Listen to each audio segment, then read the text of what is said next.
Oke, selamat malam teman-teman sekalian. Ya, kali ini kita lanjutkan apa yang tadi kita sudah bicarakan. Tema kita adalah katanya Bible sudah dipalsukan. Bible ini teman-teman, ini adalah Alkitab. Orang lain menyebutkan namanya Bible, tapi kita sebut sebagai Alkitab, ya. Apakah Bible sudah dipalsukan? Nah, kita mau jawab ini. Ada banyak orang yang mempertanyakan soal ini. Dan karena kita sebagai pengikut Yesus yang percaya kepada kitab suci, maka wajib bagi kita untuk menjawab pertanyaan itu.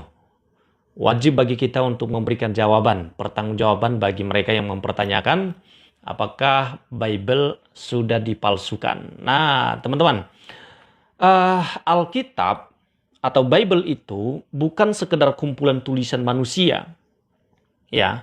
Tapi Alkitab itu adalah firman Allah yang diberikan kepada manusia untuk menyatakan siapa Allah, bagaimana manusia dapat mengenalnya, dan bagaimana manusia harus hidup di hadapan Allah. Jadi makanya Allah berfirman, ya, Allah menyatakan siapa dirinya melalui pewahyuan yang kita sebut sebagai kitab suci. Ini kitab suci. Dan banyak orang yang terus mencari celah. Banyak orang yang menuduh Bible sudah dipalsukan. Ya, Bible sudah dipalsukan. Katanya seperti itu. Tapi kalau ditanya, siapa yang memalsukan Bible? Ya, mereka juga sulit untuk menjawabnya. Mereka suruh kita untuk mencari. Kalau kita tanya, Bible sudah dipalsukan, terus mana aslinya? Mereka juga bingung untuk menjawab mana asli dari Bible itu. Tapi buat mereka, Bible yang kita punya ini sudah dipalsukan atau tidak lagi ori. Ya, sudah dipalsukan. Namun walaupun sudah dipalsukan, tapi ada banyak orang yang sibuk mencari pembenaran kepercayaannya di dalam kitab suci kita. Mereka mencari-cari pembenaran kepercayaannya di dalam kitab suci kita. Padahal katanya kitab suci ini sudah dipalsukan. Tapi mereka mencari tahu. Ya, mereka mencari pembenaran kepercayaannya dari kitab suci yang kita miliki, yaitu Alkitab atau Bible. Tapi katanya sudah dipalsukan. Nah, itu dia, nggak konsisten kan? Nggak konsisten. Harusnya kalau sudah dipalsukan, ya sudah, nggak usah dipercaya, ya kan? Nggak usah cari tahu, kan sudah dipalsukan. Oke, teman-teman, tap-tap layar supaya banyak orang yang mendengarkan kajian kita malam hari ini. Alkitab adalah firman Allah, firman Tuhan. Katanya Bible sudah dipalsukan, tapi kita mau buktikan apakah Alkitab atau Bible sudah dipalsukan atau tidak. Kita mau buktikan. Ada beberapa bukti, alasan mengapa Alkitab adalah firman Allah. Mengapa Bible merupakan firman Allah. Silakan tap-tap layar teman-teman, tap-tap layar supaya banyak orang yang mendengarkan kajian kita.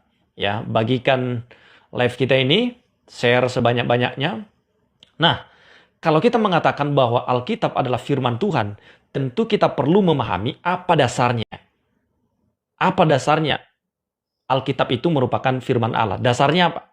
Nah, ada beberapa hal. Yang pertama, yaitu Alkitab sendiri menyatakan bahwa sumbernya dari Allah. Alkitab menyatakan dirinya bahwa sumber daripada Alkitab ini adalah pewahyuan Allah. Ditulis di dalam 2 Timotius 3 ayat 16. Di sana dikatakan, segala tulisan yang diilhamkan Allah memang bermanfaat. Segala tulisan yang diilhamkan Allah memang bermanfaat. Ya, untuk apa? Bermanfaat untuk mengajar. Kalau sudah dipalsukan, ya tidak mungkin bermanfaat untuk mengajar. Tapi karena Bible ini adalah firman Allah, maka punya otoritas untuk mengajar. 2 Timotius 3 ayat 16 itu. Jadi karena dia firman Allah, maka Bible punya otoritas untuk mengajar. untuk menyatakan kesalahan, untuk memperbaiki kelakuan, dan untuk mendidik orang dalam kebenaran. Kalau sudah dipalsukan, tidak mungkin bisa menyatakan kesalahan. Kan palsu, bagaimana dia menyatakan kesalahan? Dia sendiri palsu. Tapi nyatanya, ada ribuan, jutaan, miliaran orang yang sudah bertobat, berubah hidupnya, gara-gara Bible ini. Nih, gara-gara Bible yang katanya sudah dipalsukan. Jadi kalau 2 Timotius 3 ayat 16 berkata, segala tulisan yang diilhamkan Allah, kata yang digunakan di sana adalah diilhamkan. Diilhamkan Allah. Artinya kitab suci itu berasal dari Allah. Ya. Alkitab itu berasal dari Allah. Memang manusia yang menulisnya, tetapi mereka menulis di bawah pekerjaan dan tuntunan daripada Roh Kudus. Alkitab yang kita baca ini telah mengubah kehidupan banyak orang. Dan Alkitab sendiri menyatakan bahwa dirinya, Alkitab ini, bersumber dari pewahyuan Allah. 2 Timotius 3 ayat 16 itu. Jadi itu satu bukti bahwa Alkitab adalah firman Allah. Teman-teman, tap-tap layar supaya banyak orang yang mendengarkan firman Tuhan. Kalau mau support boleh juga, silakan disupport ya live kita ini. Jadi ini adalah firman Tuhan, pewahyuan daripada Allah yang katanya sudah dipalsukan, tapi nyatanya yang sudah dipalsukan ini bisa mengajar orang, bisa menyatakan kesalahan orang, bisa memperbaiki kelakuan orang, dan bisa mendidik orang kepada kebenaran. Ya harusnya kan yang palsu tidak mungkin bisa lakukan itu. Tapi karena dia adalah firman Allah, dia punya otoritas. Luar biasa kan? Makanya di dalam 2 Petrus 1 ayat 21 berkata, ya, sebab tidak pernah nubuat dihasilkan oleh kehendak manusia, tetapi oleh dorongan Roh Kudus orang-orang berbicara atas nama Allah. Jadi Roh Kudus yang menolong orang itu untuk menuliskan pewahyuan yang daripada Allah itu. Kalau Alkitab mempunyai dua sisi, ya, memang dia punya dua sisi, yaitu ditulis oleh manusia, tetapi berasal dari Allah melalui karya Roh Kudus. Nah, artinya apa? Bahwa Alkitab ini tidak turun langsung dari surga. Plek, tiba-tiba terima gitu, utuh. Nggak seperti itu. Lalu tiba-tiba mengaku bahwa inilah kitab suci. Ada prosesnya. Jadi luar biasa cara Allah untuk menyatakan dirinya kepada manusia. Jadi Alkitab itu adalah cara Allah untuk memperkenalkan dirinya dengan memberikan pewahyuan kepada para nabi, para rasul, para penulisnya. Kemudian Alkitab itu adalah cara manusia tahu siapa Allah yang sesungguhnya. Makanya dia berikan Alkitab. Dia wahyukan kepada para penulis. Dan dari Alkitab kita jadi tahu bagaimana arah hidup kita dan bagaimana cara hidup kita. Jadi yang pertama, bukti Alkitab adalah firman Tuhan. Yang pertama, Alkitab sendiri menyatakan bahwa sumbernya dari Allah. 2 Timotius 3 ayat 16 itu. Ya, bisa dipakai untuk mengajar, bermanfaat untuk mengajar, untuk menyatakan kesalahan, untuk memperbaiki kelakuan, dan untuk mendidik orang kepada kebenaran. Ya. Kitab suci, kitab sering direvisi, bukan lagi firman Tuhan. Betul teman-teman, memang direvisi, tapi tidak pernah berubah maknanya. Ya, karena penulisan Alkitab ini kan bukan bahasa Indonesia. Dia berasal dari bahasa Yunani, kitab perjanjian barunya. Kemudian waktu diterjemahkan, ya, ada kesalahan penerjemahan, kemudian direvisi. Kesalahannya bukan terletak pada esensi dan prinsip, tetap intinya kita menemukan kebenaran dalam firman Tuhan ini. Buktinya ada banyak orang yang berubah, ada banyak orang yang bertobat gara-gara membaca firman Tuhan. Ya, oke. Apa ada ayatnya Yesus jadi Tuhan, Mas? Kita tidak lagi bahas itu ya, kita lagi bahas Bible sudah dipalsukan, ya. Dan memang Yesus itu adalah Tuhan. Teman-teman, kalau kamu nggak percaya, tidak masalah. Tetapi Yesus tidak pernah berubah. Dia adalah Tuhan dulu, sekarang, dan selama-lamanya. Dia adalah Tuhan. Hanya karena engkau tidak percaya kepadanya, lantas dia berkurang ketuhanannya. Tidak sama sekali. Dia tetap Tuhan. Dulu, sekarang, dan sampai selama-lamanya. Haleluya. Ya.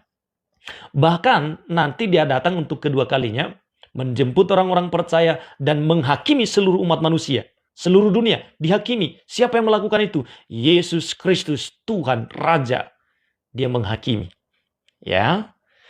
Kemudian kita lanjut yang kedua. Bukti bahwa Alkitab adalah firman Allah. Kesatuan isi daripada Alkitab itu, teman-teman, luar biasa. Kesatuan Alkitab menunjukkan karya satu pengarang. Siapa itu? Kalau bukan Allah, tidak mungkin bisa dikerjakan oleh manusia. Kesatuan Alkitab menunjukkan karya satu pengarang, yaitu Allah. Dia pengarangnya. Ya, dia pengarangnya. Alkitab itu kan terdiri dari banyak kitab-kitab. Ditulis oleh banyak penulis dalam rentang waktu yang panjang, dengan latar belakang penulisnya yang berbeda-beda, keadaan yang berbeda-beda, tahun yang berbeda-beda. Namun ada satu kisah besar yang menyatukannya. Apa itu? Allah menyelamatkan manusia melalui Yesus Kristus. Wow, amazing. Luar biasa. Ya. Tap-tap layar, teman-teman, tap-tap layar supaya banyak orang yang mendengarkan kajian kita tentang katanya Bible sudah dipalsukan. Ya. Katanya Bible sudah dipalsukan, tapi kita mau pastikan, membuktikan bahwa Alkitab adalah firman Allah.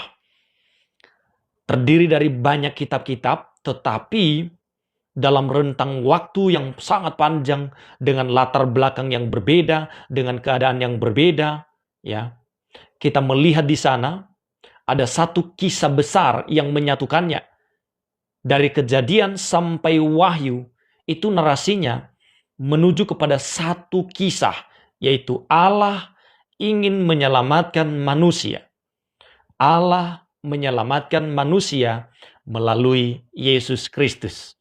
Ya. Jadi dari Kejadian sampai Wahyu, kita bisa melihat satu alur besar.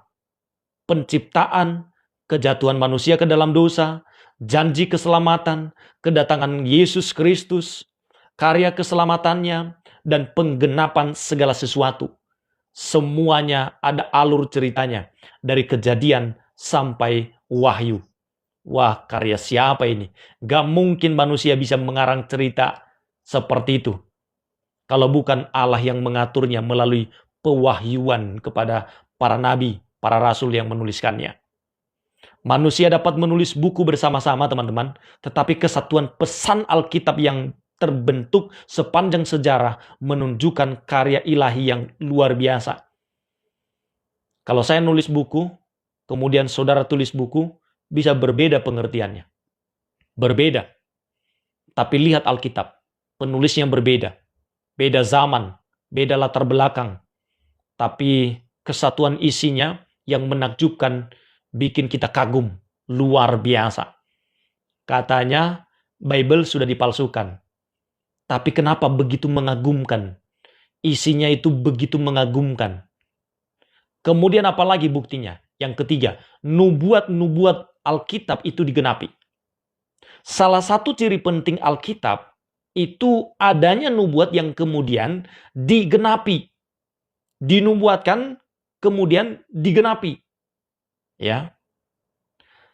Nah, misalnya di dalam Mika 5 ayat yang pertama. Menubuatkan bahwa seorang penguasa akan keluar dari Bethlehem. Dan berabad-abad kemudian, Injil Matius menghubungkan nubuatan tersebut dengan kelahiran Yesus di Bethlehem. Ditulis di dalam Matius 2 ayat 1 sampai 6. Ya, jadi korelasinya itu luar biasa. Tap-tap layar, teman-teman, tap-tap layar.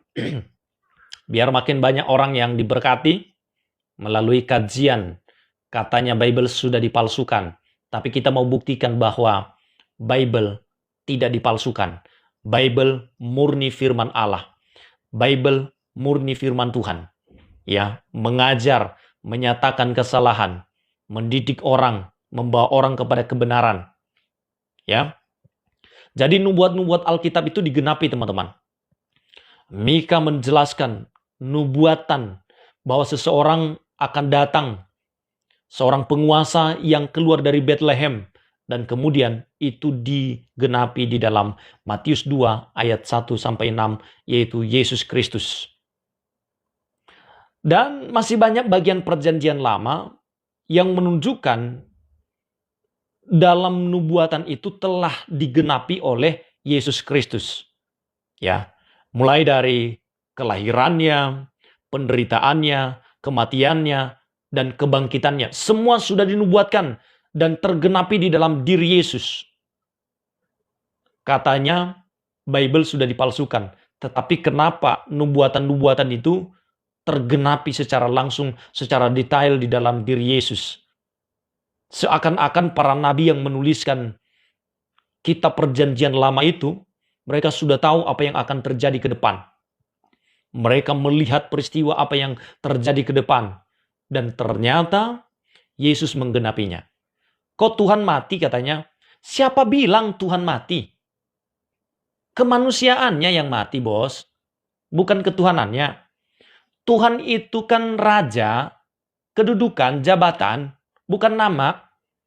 Bisa nggak kedudukan itu mati? Ya nggak bisa lah. Tuhan itu artinya kan raja. Tuan, majikan. Tuhan itu kan raja. Nah, bagaimana raja bisa mati?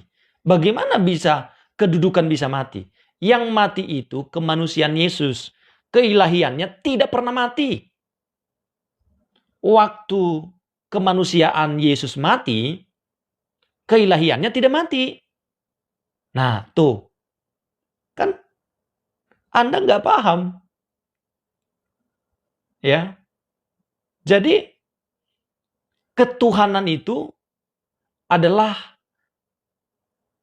penguasa. Artinya kan kekuasaan itu. Tuhan itu raja. Bukan nama itu, bukan. Tuhan itu bukan nama, teman-teman. Coba cari. Tuhan itu nama siapa? Ya nggak ada. Itu kan gelar. Gelar kekuasaan. Masa gelar mati? Coba bayangin. Gimana pikirnya gelar mati? Nah, wis, Bible-mu copas. Hah? Copas dari mana? Bible itu sudah ada lebih dulu. Sudah ada lebih dulu. Bible itu sudah ada lebih dulu. Masa bilang kopas? Kopi dari mana? Ya kan? Nah, jadi Tuhan itu tidak mati, teman-teman. Yang mati itu kemanusiaan Yesus. Ya, keilahiannya tidak mati. Keilahian Yesus tidak mati. Tapi kemanusiaannya, ya, manusia 100%, Allah 100%. Allah juga bukan nama. Bukan nama pribadi. Allah itu suatu hakikat. Penjenisan lah kalau bahasa sederhananya. Kita kan manusia, jenisnya kita nih manusia. Nah, kalau Allah itu hakikatnya. Hakikatnya Allah. Bisakah hakikat mati? Ya nggak bisa lah. Jadi Yesus itu 100% Allah, 100% manusia. Tuh, ya. Nah, kita bukan Allah, teman-teman. Kita Allah. Ya, kita Allah. Bukan Allah, tapi kita Allah. Dalam Alkitab, ya kita Allah. Beda itu. Oke, jadi kita kembali kepada pembahasan kita. Kajian kita, katanya Bible sudah dipalsukan. Katanya Bible sudah dipalsukan. Tapi luar biasa. Nubuatan-nubuatan dalam perjanjian lama digenapi dalam perjanjian baru. Digenapi di dalam diri Yesus. Ya. 100% Allah, 100% manusia. Di mana akalmu? Nah, saya mau menjelaskan sampai berbusa-busa pun mulut saya. Mau guling-guling pun saya. untuk menjelaskan 100% Allah, 100% manusia, engkau tidak akan pernah bisa ngerti. Engkau tidak pernah bisa menerima. Kenapa? Karena kalau engkau terima, engkau sudah jadi Kristen pengikut Yesus. Dan itu bisa terjadi kalau Roh Kudus menjamahmu. Iya kan? Jadi, nggak usah diperdebatkan itu. Ya. Seperti apapun kita menjelaskan, pasti engkau tolak. Kecuali Roh Kudus bekerja menjamah. Roh Kudus menyatakan diri. Karena firman Tuhan berkata, bukan kamu yang memilih aku, tetapi aku yang memilih kamu. Jadi hanya karena anugerah daripada Allah yang menyebabkan seseorang itu bisa menjadi percaya kepada Yesus. Dan tugas kita memberitakan. Tugas kami, para pengikut Yesus, memberitakan kabar baik. Dan saya doakan teman-teman malam ini, siapapun yang mendengarkan firman Tuhan ini, yang belum percaya kepada Yesus, kiranya Roh Kudus menjamah. Amin. Ya. Roh Kudus menjamahmu. Roh Kudus menjumpaimu. Yesus menjumpaimu. Supaya engkau mempunyai pengertian yang benar. Karena tidak mungkin orang bisa mengerti tanpa dijamah oleh Roh Kudus. Nah, oke, teman-teman, ya. Jadi tugas kita menjelaskan, memberitakan. Tap-tap layar teman-teman, tap-tap layar biar makin banyak orang yang mendengarkan firman Tuhan ya malam hari ini. Kemudian yang keempat, bukti bahwa Alkitab itu firman Allah. Ini tema kita ya. Katanya Bible sudah dipalsukan. Dan bukti bahwa Bible itu adalah firman Tuhan, saya sudah jelaskan. Yang pertama, Alkitab sendiri menyatakan bahwa sumbernya adalah Allah. 2 Timotius 3 ayat 16. Bahwa segala tulisan yang diilhamkan Allah memang bermanfaat. Kalau palsu kan tidak bermanfaat. Tidak bermanfaat untuk mengajar, tidak bermanfaat untuk menyatakan kesalahan, tidak bermanfaat untuk memperbaiki kelakuan, tidak bermanfaat untuk mendidik orang dalam kebenaran. Tapi karena dia adalah firman Allah, maka 2 Timotius 3 ayat 16 berkata bahwa segala tulisan yang diilhamkan Allah memang bermanfaat. Kan jadi bukan palsu. Bermanfaat untuk apa? Mengajar, menyatakan kesalahan, memperbaiki kelakuan, dan untuk mendidik orang dalam kebenaran.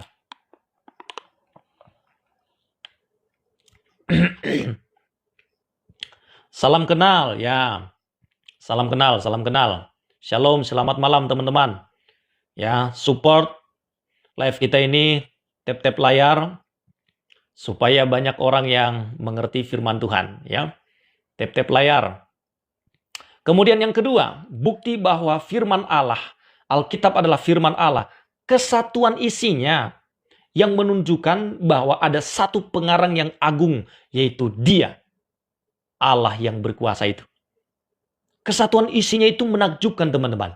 Dari Kejadian sampai Wahyu. Ya. Kesatuan isinya itu menggambarkan keasliannya. Kemudian yang ketiga, nubuat-nubuatannya tepat, tergenapi, dinubuatkan dari perjanjian lama, digenapi dalam perjanjian baru. Luar biasa. Dan yang ketiga, yang keempat, Alkitab memiliki kuasa untuk mengubah hidup orang. Alkitab ini teman-teman, ya, saya punya Alkitab di sini, itu telah mengubah hidup saya. Telah mengubah kehidupan banyak orang. Kalau dia palsu, bagaimana dia bisa merubah hidup orang? Bagaimana caranya? Hanya kalau dia firman Allah yang berkuasa, barulah dia bisa merubah kehidupan manusia. Ya. Nah, karena itu, Alkitab itu tidak hanya memberikan informasi tentang Allah. Firman Tuhan juga bekerja dalam kehidupan manusia. Di dalam Ibrani 4 ayat 12 berkata, sebab firman Allah hidup dan kuat dan lebih tajam daripada pedang bermata dua. Ya, ia menusuk amat dalam sampai memisahkan jiwa dan roh, sendi-sendi dan sumsum. Ia sanggup membedakan pertimbangan dan pikiran hati kita. Ibrani 4 ayat 12 ya. Nih saya baca dari sini nih. Ibrani 4 ayat 12. Jadi diibaratkan seperti pisau bermata dua. Tajam seperti pisau bermata dua. Jadi kalau teman-teman yang tidak nyaman karena pemberitaan firman Tuhan yang saya sampaikan di akun Jaya Inspirasi ini, nah itu artinya bahwa firman Tuhan ini sedang bekerja. Nah, sedang memberikan pengertian. Tapi yang kau menolaknya, nggak apa-apa. Iya kan? Firman Tuhan itu diibaratkan seperti pisau bermata dua. Tajam menusuk sampai ke dalam. Jadi kalau engkau sedang menolak ini, ya, dan engkau tersinggung karena kita memberitakan firman Tuhan, nah itu artinya firman itu sedang bekerja. Oke.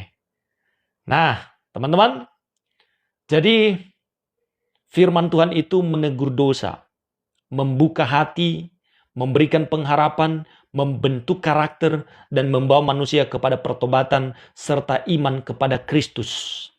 Itulah firman. Katanya Bible sudah dipalsukan. Tetapi kenapa dia penuh otoritas ya? Bible yang katanya sudah dipalsukan ini, teman-teman, penuh otoritas, bisa mengubah kehidupan seseorang, dan bisa memberikan pengertian kepada seseorang mengapa dia hidup, untuk apa dia diciptakan oleh Tuhan. Dia tahu semuanya itu ada di dalam sini. Semuanya dicatat di sini. Bagaimana berkeluarga dengan baik. Ya. Bagaimana kita diberkati oleh Tuhan, semuanya ada di sini. Dicatat. Semua ada dalam Alkitab. Yang katanya sudah dipalsukan. Tapi luar biasanya, ini bisa mengubah kehidupan seseorang. Ya. Firman Tuhan juga membuat iblis kelimpungan dan kejang-kejang. Ya, betul. Betul itu. Ya. Tap-tap layar, teman-teman. Tap-tap layar. Cara nikah ada nggak? Ada dong. Ada. Cara nikah ada. Ya. Alkitab berkata bahwa apa yang telah dipersatukan oleh Allah tidak boleh diceraikan oleh manusia. Mereka bukan lagi dua, melainkan satu. Satu istri. Tapi perjanjian lama dalam kitabmu itu poligami. Itu karena kedegilan hati mereka. Tuhan tidak mengizinkan itu sebenarnya. Tetapi sesungguhnya Tuhan hanya menginginkan satu istri, satu suami. Tidak ada poligami. Itu ada dalam Alkitab. Dongeng katanya. Dongeng dari mana? Dongeng bisa nggak mengubah hidup? Gak ada. Abraham maksudnya poligami. Ya iya. Jadi ajaran Alkitab itu mengajarkan ya monogami, tapi ada nggak yang poligami? Ada. Tapi itu bukan ajaran firman Tuhan. Mereka melanggar. Pelanggaran, Tuhan tidak menginginkan itu. Tapi pada dasarnya Tuhan menginginkan satu. Nah, seperti itu ya. Tap-tap layar guys, tap-tap layar guys. Ya, tap-tap layar supaya banyak orang yang mendengarkan firman Tuhan. Alkitab memiliki kuasa untuk mengubah hidup. Semua cara hidup. Kalau engkau mau hidup seperti apa yang diinginkan oleh Tuhan, caranya ada di mana? Di sini. Baca. Dari Kejadian sampai Wahyu. Kalau engkau membacanya, itu luar biasa. Dan ini saya sudah baca berkali-kali. Tidak luput satu halaman pun. Saya baca dari Kejadian sampai Wahyu. Berkali-kali. Bukannya satu dua kali. Baca. Setebal ini baca. Saya baca. Dan itu mengubah hidup. Katanya sudah dipalsukan, tapi kok bisa mengubah hidup ya? Nah itu dia. Itu dia teman-teman. Makanya orang yang sebut-sebut Bible sudah dipalsukan, tapi yang palsu itu juga masih dicari-cari pembenaran kepercayaannya di dalam kitab suci kita, Alkitab. Ya kalau sudah palsu, nggak usah cari-carilah pembenaran. Ada nggak di sana ini, itu, pembenaran. Ya, capek deh.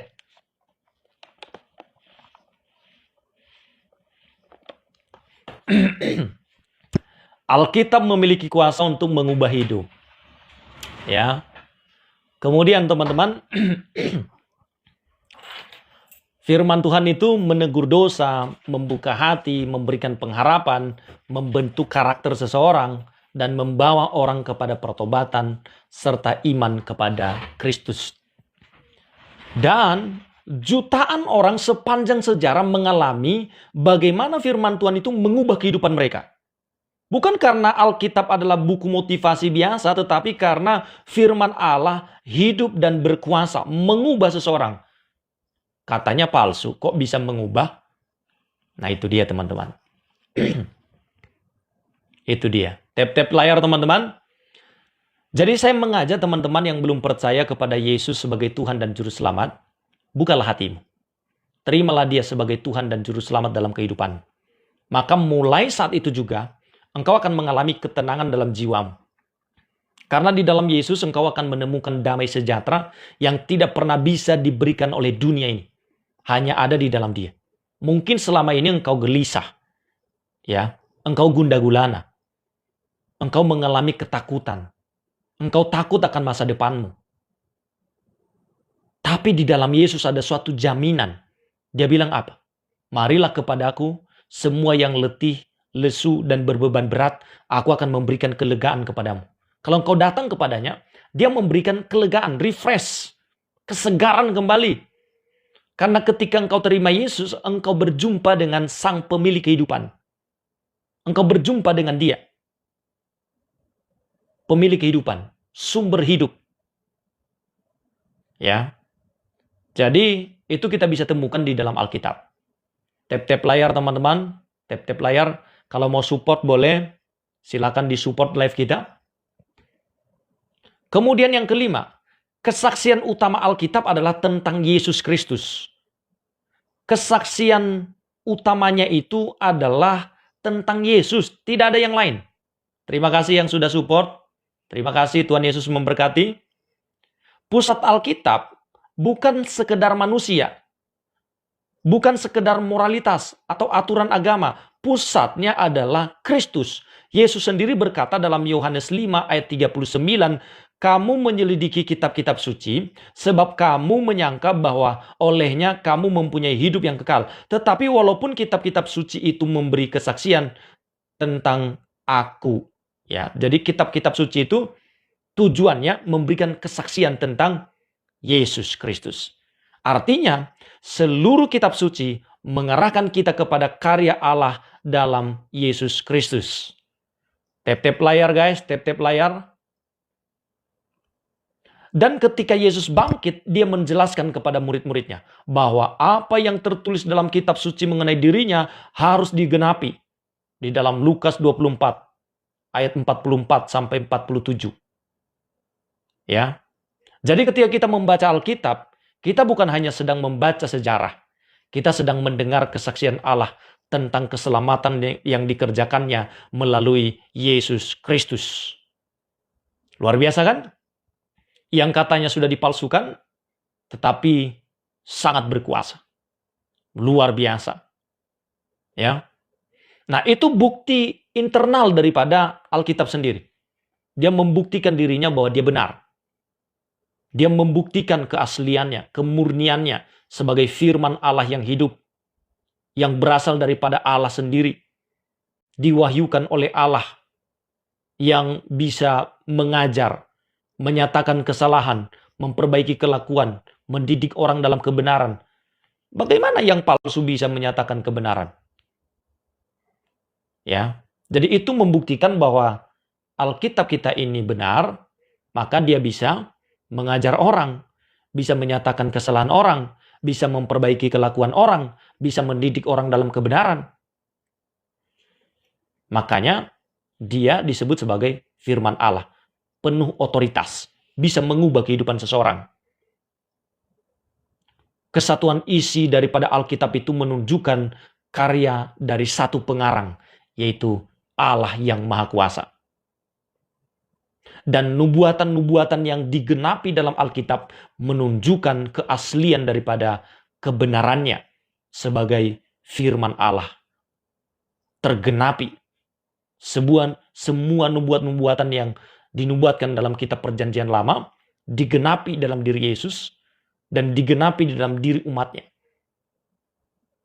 Tap-tap layar guys, tap-tap layar guys. Katanya sudah dipalsukan. Tapi yang palsu itu kenapa bisa mengubah kehidupan manusia? Salah satu orang yang diubah oleh Alkitab, oleh firman Tuhan, itu saya. Saya jadi punya pemikiran yang baik, pola pikir yang baik, mengasihi sesama, yang katanya sudah dipalsukan tapi ajarannya itu ajaran kasih. Kasihilah sesamamu manusia. Berdoalah bagi mereka yang menganiaya kamu. Ini kan ajaran yang sangat mulia teman-teman. Bagaimana yang sudah dipalsukan tapi mengajarkan sesuatu yang sangat mulia, bahkan kita tidak bisa mendapatkan itu dari kitab manapun di dunia ini. Selain di dalam kitab suci Alkitab, tidak ada orang yang mengajarkan, tidak ada nabi yang mengajarkan, kasihilah musuhmu dan berdoalah bagi mereka yang menganiaya kamu. Mana ada itu? Satu-satunya yang mengajar itu Yesus. Dan dicatat, ditulis dalam Alkitab ini. Shalom, shalom. Salam kenal. Puji Tuhan. Shalom, shalom. Silakan tap-tap layar. Kalau mau support channel ini silakan juga teman-teman. Jadi Alkitab ini kalau orang bilang dia sudah dipalsukan, ya, yang sudah dipalsukan itu mengajarkan hal-hal yang mulia, saya jadi makin cinta nih sama Alkitab ini. Setiap hari saya baca ini. Setiap hari. Karena memberikan ketenangan. Dan Alkitab ini teman-teman, bukan untuk dihafal. Alkitab ini untuk dimengerti dan dilakukan. Karena ada banyak orang yang mengajarkan kitab sucinya dihafal dari bahasa aslinya. Buat apa dihafal tapi nggak mengerti? Nah kalau Alkitab kita bukan untuk dihafal. Bukan untuk dihafal. Tapi untuk dimengerti dan dilakukan. Untuk dimengerti dan dilakukan. Bukan untuk dihafal. Kalau menghafal pun nggak masalah, nggak dosa. Bagus-bagus aja. Tapi tidak dipaksakan supaya dihafal dari Kejadian sampai Wahyu. Apalagi dengan bahasa aslinya. Iya kan? Yang terpenting itu adalah Alkitab ini kita mengerti, kemudian kita lakukan. Ketika kita lakukan, kita menjadi serupa dan segambar dengan Kristus. Kita mempunyai karakter yang baik. Makanya Yesus bilang dari buahnya lah engkau melihat mereka. Nabi-nabi palsu itu dari buahnya engkau melihat mereka. Apakah mereka benar atau tidak? Dari buahnya. Ya, dari buahnya teman-teman.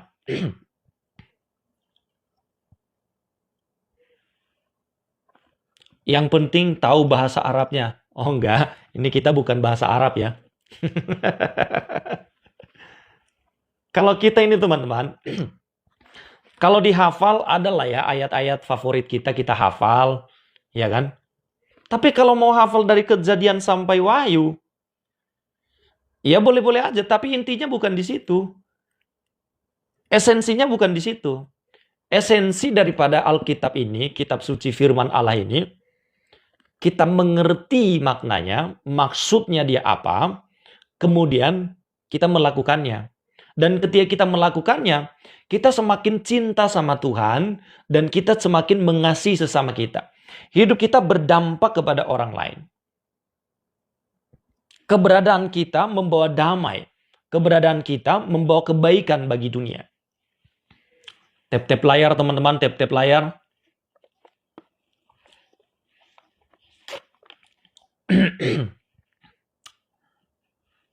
Kalau mau support boleh, silakan di support live kita. Oke teman-teman. Jadi Alkitab sendiri membuktikan bahwa dia adalah firman Allah. Dan bukan hanya itu, ada bukti eksternal juga, maksudnya di luar daripada Alkitab itu sendiri, ya. Ada bukti eksternal yang dapat digunakan juga untuk membuktikan bahwa dia adalah firman Allah. Ya. Apa misalnya? Misalnya penemuan arkeologi, ya, mendukung banyak fakta Alkitab. Berbagai penemuan arkeologi mengkonfirmasi keberadaan tempat, bangsa, tokoh, dan peristiwa yang dikenal dari Alkitab. Ya. Contohnya misalnya teman-teman, prasasti Tel Dan yang memuat penyebutan rumah Daud. Kan itu ditulis dalam Alkitab. Kemudian arkeologi menemukan prasasti yang menuliskan Tel Dan, ya, yang juga disebutkan di dalam Alkitab, teman-teman. Ada juga prasasti Pilatus yang menyebut Pontius Pilatus, tokoh yang dikenal dalam kisah pengadilan Yesus. Jadi bukan hanya bukti internalnya, tetapi juga eksternal di luar daripada Alkitab, membuktikan bahwa apa yang dicatat dalam Alkitab ini, itu benar kejadiannya. Peristiwanya benar. Ada prasastinya. Jadi Alkitab bukan kitab yang sembarangan, teman-teman. Ya. Bukan kitab yang hidup dalam ruang kosong. Banyak bagian sejarahnya, hubungannya dengan dunia nyata, dan dapat diteliti, membuktikan keasliannya. Secara eksternal, dia membuktikan bahwa dia benar. Yang ditulis, yang dicatat dalam Alkitab ini, ternyata ada prasastinya. Yang ditemukan oleh para arkeologi. Mendukung fakta Alkitab. Jadi ada bukti eksternal, bukan hanya internal daripada Alkitab, tetapi eksternal juga membuktikan bahwa Alkitab itu benar. Belum lagi kita bicara tentang manuskrip kuno yang menunjukkan bahwa teks Alkitab dipelihara dengan sangat baik. Ya. Salah satu contoh terbesar adalah naskah Laut Mati yang ditemukan mulai tahun 1947, teman-teman. Jadi ada penemuan-penemuan yang membuktikan bahwa Alkitab itu benar-benar asli. Jadi kalau bilang palsu, ya dari mana kamu bilang palsu? Kalau dia palsu, terus mana aslinya? Coba tunjukin kepada saya, mana aslinya? Bingung juga kan, membuktikan mana aslinya?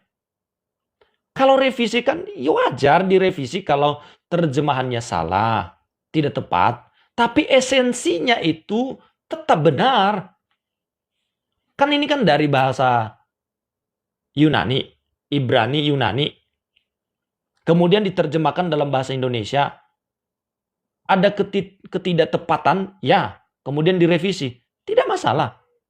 Walaupun sudah direvisi, tapi intinya itu, esensinya itu tidak pernah lari. Tidak pernah lari.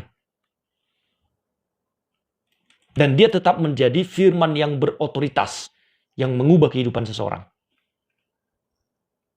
Luar biasa kan? Luar biasa. Saya mau tanya, emang kitab sucimu tidak pernah direvisi? Baca dong sejarah. Kitab suci manapun direvisi. Kenapa direvisi? Direvisi terjemahannya. Terjemahannya direvisi. Nah, direvisi. Tapi esensi, makna intinya itu tidak pernah berubah. Yesus adalah Tuhan dan Juru Selamat. Terjemahannya yang direvisi. Bukan penulisan aslinya. Jadi contoh nih, Nabi menulis, Rasul menulis pewahyuan yang diwahyukan oleh Allah. Itu tidak pernah direvisi. Kemudian yang sudah ditulis ini dikirim ke Indonesia. Kemudian orang Indonesia copy, ya. Dikopi, diterjemahkan ke dalam bahasa Indonesia. Waktu diterjemahkan ke dalam bahasa Indonesia, ada kata-kata yang kurang tepat. Kemudian tahun 2026, kata-kata yang tidak tepat itu direvisi. Nah, bukan aslinya direvisi. Bukan tulisan para nabi, para rasul itu yang direvisi, tapi terjemahannya. Tuh, nggak nyampe ya? Terjemahannya direvisi. Makanya ada TB2 kan? Ini TB2 nih, terjemahan baru 2. Terjemahannya. Tidak masalah. Walaupun terjemahannya sudah direvisi, tapi makna dan esensinya tidak pernah berubah. Tidak pernah berubah. Ya.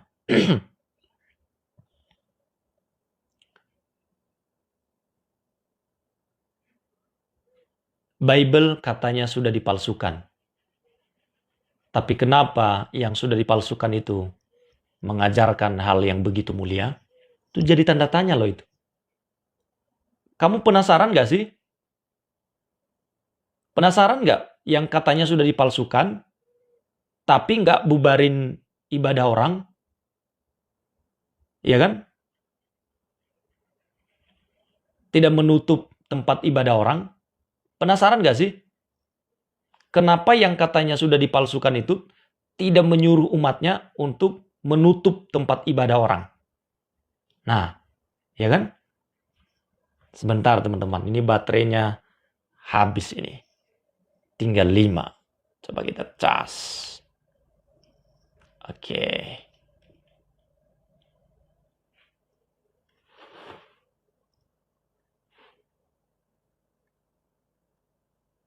Ya. Yang katanya palsu ini, tapi ajarannya begitu mulia teman-teman. Luar biasa. Silakan tap-tap layar, tap-tap layar. Kalau mau support boleh, silakan. Ya.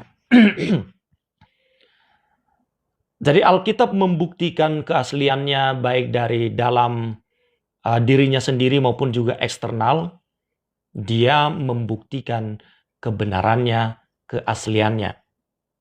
Oke, siapa ini? Bang, aku Kristen mau naik, boleh nggak? Coba kita lihat. Oke, silakan. Coba kita naikkan. Kita konfirmasi dulu.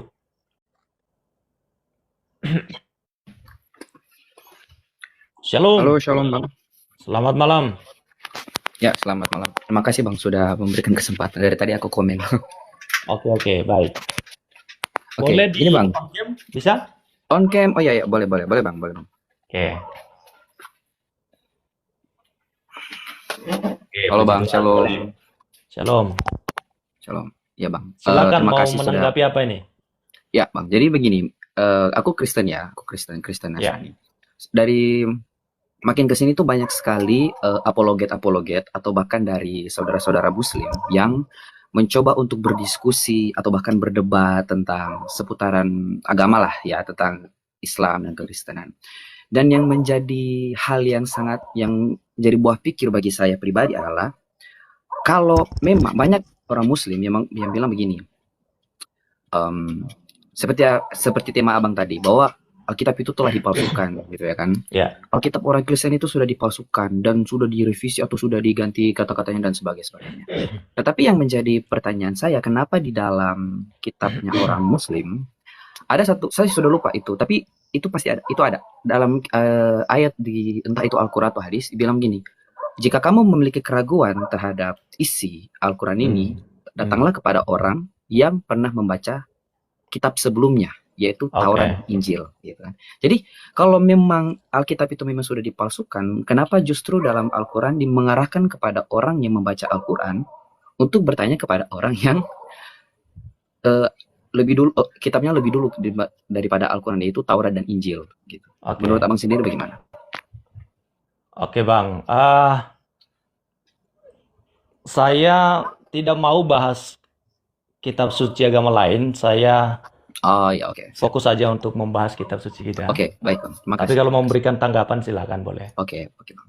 Oke, baik. Kalau tanggapan saya begini Bang, banyak juga dari kalangan saudara-saudara Muslim ya, itu apalagi para pemuka-pemuka agamanya dari entah itu ustadznya, kiainya, kalau mau bicara soal agama Kristen itu disebut dakwah, ceramah. Ya, betul. Ya. Tapi kalau giliran kita agama Kristen itu kayak mau bertanya saja atau mau bilang ini tuh disebut penistaan, da, penistaan, kamu orangnya telah menistakan agama. Gitu.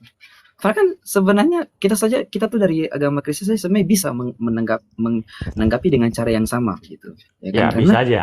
Karena masing-masing kita tuh punya hak untuk bisa dibilang melindungi apa yang kita percayai, keyakinan kita. Tapi kita juga punya hak untuk tidak mencampuri urusan agama orang lain. Betul. Dan sebagai seorang Kristen juga saya pribadi, saya memang jarang baca Alkitab, tetapi saya banyak belajar dari khotbah-khotbah dan juga video-video inspirasi yang lewat di TikTok, bahwa kalau Alkitab adalah kitab yang sangat unik, atau bisa dibilang Ya, buku yang sangat unik, karena ada oke. beberapa fakta yang memang hanya ditemukan di Alkitab. Salah satu fakta yang Betul. tidak bisa dibantahkan bahwa di dalam Alkitab itu kalimat jangan takut itu tertulis sebanyak 365 kali dari Kejadian sampai Yes. Wahyu. Betul nggak? Betul. Betul. Nah, apakah itu sebuah kebetulan sedangkan 365 itu adalah jumlah hari dalam setahun? Ya kan? Jadi secara tidak sadar Alkitab itu mengajarkan kepada kita bahwa dalam setiap hari kita itu jangan takut. Betul kan, Bang? Iya. Dan kemudian yang saya kagumi dari Alkitab adalah Alkitab itu sendiri dari banyak kasus, banyak kejadian. Misalnya contoh ada rumah yang terbakar, atau mungkin ada juga beberapa gereja itu yang terbakar gitu. Tetapi banyak ditemukan bahwa Alkitabnya itu masih utuh. Padahal Alkitab juga bahannya kertas, dan kertas itu mudah terbakar. Dan itu yang sangat saya kagumi, bahwa kok bisa buku yang terbuat dari kertas itu, tetapi ketika dalam sebuah musibah kebakaran itu tidak ada satupun kitab yang benar-benar hangus terbakar. Padahal itu di dalam api gitu. Itu yang saya sangat kagum gitu. Nah, Abang juga sudah bilang tadi kalau Abang itu kan sudah baca Alkitab dari Kejadian sampai Wahyu. Boleh kasih tips nggak bagi kami orang-orang Kristen, sesama Kristen itu, bagaimana supaya kita bisa sepenuhnya mengerti, sepenuhnya atau memasrahkan diri kita pada firman Allah dalam Alkitab itu tanpa kita menggunakan pengertian kita sendiri. Menurut Abang itu seperti apa? Oke. Jadi memang sebenarnya saya sering bilang ya di live-live saya bahwa paling tidak setiap orang Kristen itu harusnya bacalah kitab sucinya, kan begitu? Ya. Harusnya begitu. Ya, paling tidak sekali seumur hidup kalau diberi kesempatan untuk bisa membaca, bacalah sampai selesai.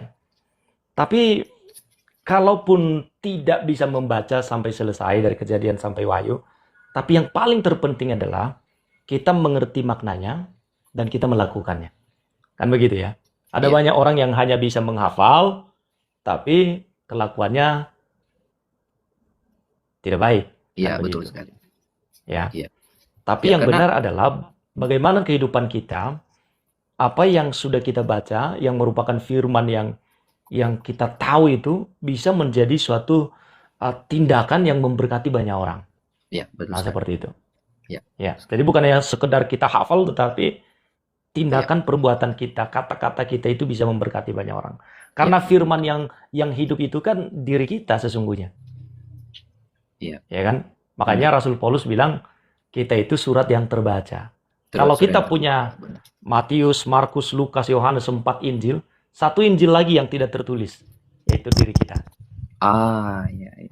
Betul ya? Iya, betul Bang. Oke. Ada lagi yang mau ditanggapi? Ada lagi Bang. Ya. Jadi gini, banyak kita tuh dari apologet, bukan kita ya, tapi para apologet Kristen itu kan sudah berusaha untuk menjelaskan kepada saudara-saudara Muslim kita tentang seperti apa ajaran Kristen tentang Tuhan, tentang Yesus itu yang adalah Tuhan itu sendiri, ya kan. Tapi memang masih banyak orang yang bisa dibilang gagal paham untuk sampai ke sana, ya kan. Mungkin kalau saya analogikannya tuh kayak begini Bang. Ini contoh ya, gini kayak perumpamaan ya, kayak begini, Abang itu andai kata Abang itu adalah orang Amerika asli, ya kan. Abang itu adalah orang Amerika asli, dan saya adalah orang Indonesia. Abang adalah orang Amerika yang sudah lahir dan tinggal dan juga sudah tahu semua keadaan di negara Abang, ya kan. Nah, kemudian saya sebagai orang Indonesia, saya ingin tahu negara Amerika itu seperti apa. Ya, bahasanya, perilaku, dan apapun di sana. Ya otomatis saya harus tanya kepada orang Amerikanya kan, ya, betul kan? Nah, tapi tapi kalau dalam hal kalau saya bertanya kepada orang Amerikanya, tetapi orang Amerika atau abang sendiri sudah menjelaskan karena abang sendiri adalah orang Amerika itu. Tetapi ketika apa yang abang jelaskan itu seperti tidak masuk akal bagi saya ya, saya pasti akan bilang, ah nggak, masa Amerika kayak gitu, ah nggak mungkin ya, orang Amerika begitu begini begini dan seterusnya. Kemudian tiba-tiba ada ya, teman saya yang sesama orang Indonesia dan dia menjelaskan kepada saya, oh Amerika tuh gini gini gini gini gini, sedangkan dia sendiri belum pernah ke Amerika. Tapi saya lebih ya. percaya kepada teman saya hanya karena dia teman saya. Jadi itu adalah sebuah analogi yang tidak masuk akal kan bang. Sama halnya dengan Betul, betul. ketika orang di luar Kristen yang ingin Ya, belajar tentang kekristenan, ingin tahu tentang kekristenan, ya sudah pasti tanyalah kepada orang Kristen itu, ya kan? Karena ya, sudah lebih tahu banyak. Tetapi ketika orang ya. Kristen sudah menjawab, dia Hmm. nggak terima, ya Nggak kan? terima, Dia nggak mau marah terima, lah. kayak nggak masuk akal. Oh, kok nggak bisa? Tapi ketika ada orang Muslim yang menjelaskan, oh Kristen itu gini gini gini, oh iya dia percaya, kok bisa?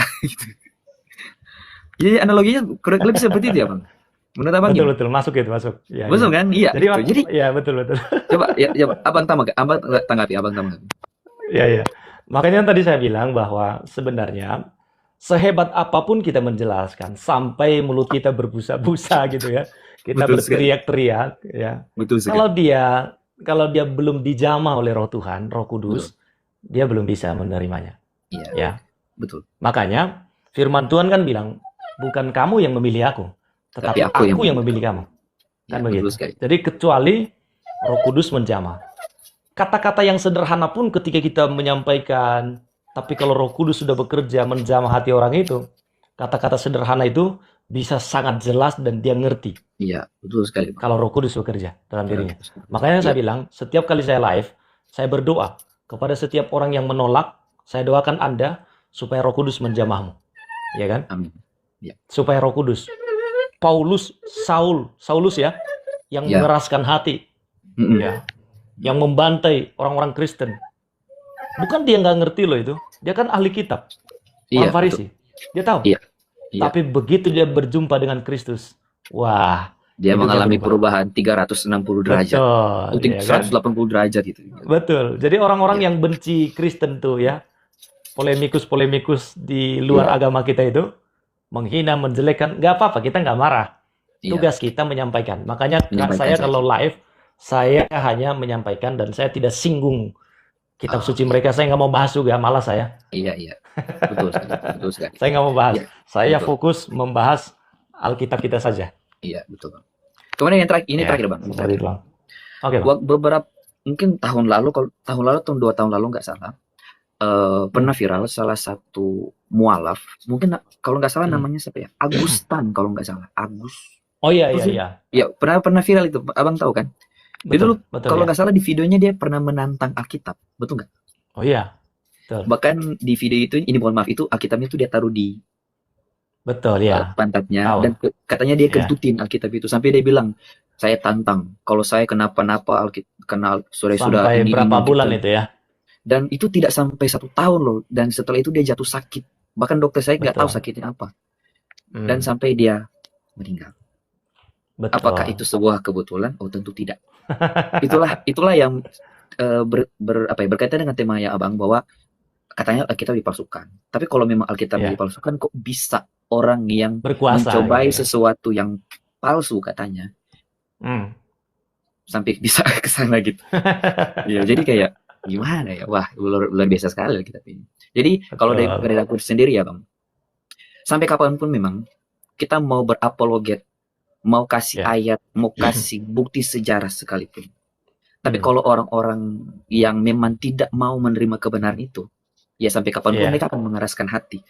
Dan itu Betul. hanya satu-satunya cara adalah ketika Roh Kudus yang menjamah mereka. Nah, perbincangan Ya. kita ini pun pasti yang di komen ini, yang nonton juga masih banyak yang nggak terima. Pasti banyak yang nggak Betul. terima. Itu ada tuh. Marah-marah dia. Marah-marah. Masih banyak banget nih, banyak banget. Saya baca komen-komen Iya. baru. Ini komennya buat sangat-sangat gimana ya. Tapi ya sudahlah, bukan hak kita untuk mengendalikan apa yang keluar dari mulut mereka. Betul kan, Bang? Betul. Iya, iya. Tapi yang bisa kita lakukan adalah bagaimana kita bisa Memberitakan memandang aja. atau melihat, ya melihat, memandang, Ya, tapi tidak harus menanggapi terlalu, ya gimana, itu juga hak mereka untuk bicara, ya kan. betul Juga ya. kita di sini bertugas untuk sharing, untuk menambah Ya, pengetahuan. Tapi kalau mereka sendiri menolak pengetahuan itu, ya ya sudah, itu haknya mereka, bukan hak kita betul. untuk melarang mereka untuk, ya ya sudahlah, seperti itu saja, Pak.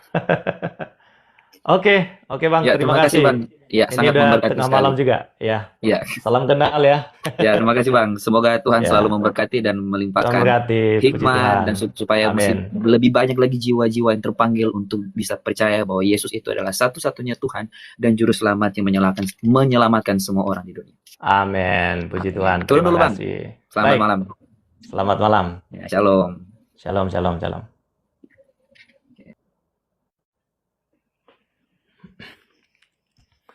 Oke, teman-teman, luar biasa ya. Jadi, itu yang saya katakan, teman-teman, bahwa meskipun kita berbicara sehebat apapun kita menjelaskannya berdasarkan fakta, berdasarkan kejadian, pengalaman, atau apapun itulah.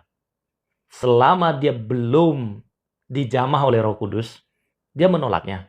Dia tetap memaki, dia tetap menjelekan, menghina, memfitnah, bahkan menistakan. Tapi tidak masalah. Jangan berkecil hati. Biasa aja. Tugas kita adalah memberitakannya. Kita beritakan terus, kita beritakan terus. Kita memberitakan karena kasih, teman-teman. Karena kita mengasihi orang itu. Ya. Karena kita mengasihi mereka. Yesus berkata, "Akulah jalan kebenaran dan hidup, tidak seorang pun yang bisa datang kepada Bapa di surga kalau tidak melalui aku." Jadi dia adalah satu-satunya jalan keselamatan. Makanya kita tetap memberitakan kabar baik ini. Kita memberitakan kabar sukacita ini kepada seluruh dunia. Kita beritakan kabar baik. Masalah dia percaya atau tidak percaya, menolak, bahkan menjelekan, memfitnah, melakukan tindakan-tindakan yang jahat, sampai menistakan, tidak masalah. Tidak apa-apa. Tapi tetap kita lakukan bagian kita. Mengasihi mereka, karena itu kita beritakan kabar baik. Kabar baiknya adalah Yesus datang ke dunia untuk menyelamatkan umat manusia. Barang siapa yang percaya kepadanya, tidak binasa, melainkan beroleh hidup yang kekal. Dia akan mengalami perjumpaan dengan Tuhan, dan saat itu juga dia mengalami perubahan hidup. Dia mengalami kehidupan yang sesungguhnya. Ya. Oke, teman-teman, karena ini sudah malam, kita lanjutkan besok pagi. Selamat malam buat kita semua. Tuhan Yesus memberkati. Ya, saya berdoa untuk teman-teman yang belum menerima Yesus sebagai Tuhan dan Juru Selamat. Bapa di surga, hamba berdoa pemberitaan firman Tuhan pada malam hari ini. Tuhan berkarya, Tuhan jamah setiap orang yang mendengar. Sepatah kata yang mereka dengar, Tuhan jadikan itu sebagai rema untuk membuka hati mereka, menerima Engkau sebagai Tuhan dan Juru Selamat. Yesus Kristus, Sang Juru Selamat manusia. Bukan karena kami, bukan karena hamba-Mu yang menyampaikannya, tetapi karena kuasa daripada Roh Kudus yang menjamah. Karena bukan kami yang memilih Engkau, tetapi Engkaulah yang memilih setiap orang yang Engkau kehendaki untuk diselamatkan. Jamah dan jumpai mereka, setiap orang yang mendengarkan firman Tuhan malam hari ini, terlebih khusus bagi mereka yang belum mengenal Engkau. Jamah mereka di dalam nama Tuhan Yesus. Amin. Tuhan memberkati teman-teman. Sampai ketemu lagi besok di live kita besok pagi ya, dari jam 7 pagi kita mau live ya, supaya semakin banyak orang yang mendengarkan kabar sukacita.